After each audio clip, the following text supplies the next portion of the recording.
Kawan muda, tahukah kamu kalau negara kita sedang dalam situasi darurat korupsi? Kasus korupsi di tanah air setiap tahun bukan menurun, malah terus meningkat. Makanya skor indeks persepsi korupsi Indonesia di tahun 2022 hanya 34 dari kemungkinan 100 poin untuk negara bebas korupsi. Angka 34 ini menurun sampai 4 poin loh dari tahun sebelumnya kawan muda.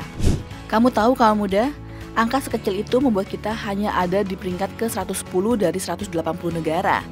Di antara negara-negara G20, posisi kita malah lebih parah lagi. Indonesia termasuk negara terkorup. Indonesia berada di peringkat 3 terbawah. Hanya Meksiko dan Rusia di bawah kita kawan muda. Prihatin? Pasti ya kawan muda, melihat kondisi korupsi di negara kita.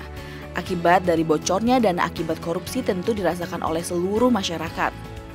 Sudah sejak lama menjadi rahasia umum kalau dana proyek biasanya hilang hingga 30%. Masuk kantong oknum-oknum tidak bertanggung jawab. Kondisi ini membuat pemberantasan korupsi menjadi program kerja dari semua pasangan capres dan cawapres yang akan berlaga di pemilu 2024.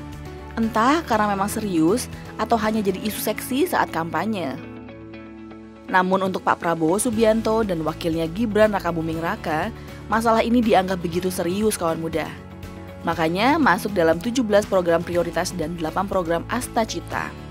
Sehingga nanti di Indonesia Emas 2045, korupsi sudah hilang dari bumi pertiwi. Pak Prabowo dan Mas Gibran melihat korupsi adalah penyakit yang menghambat pembangunan dan upaya pengentasan kemiskinan.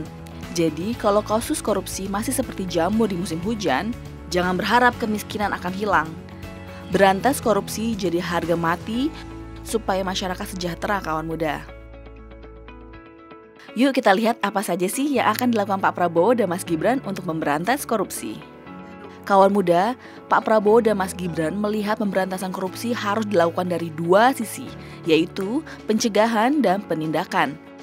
Jadi yang pertama, pada pencegahan.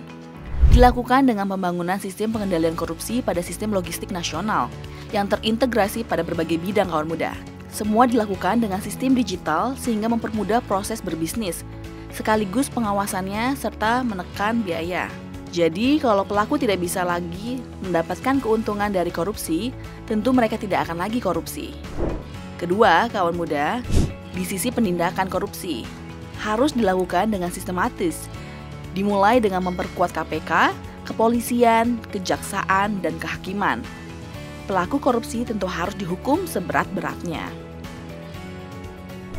Ketiga, Pak Prabowo dan Mas Gibran ingin memperbaiki sistem politik di Indonesia karena berpotensi memunculkan bandar-bandar politik kawan muda.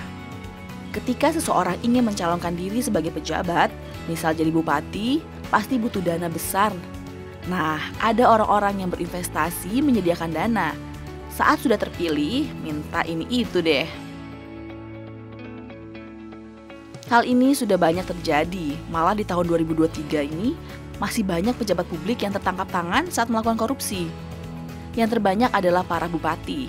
Jadi apa yang disampaikan pasangan calon pemimpin Indonesia ini sangat berdasarkan kawan muda? Pasti upaya mereka tidak akan berhasil kalau tidak didukung. Nah, pastikan kamu ikut andil ya kawan muda, sehingga Indonesia Emas tanpa korupsi bisa terwujud.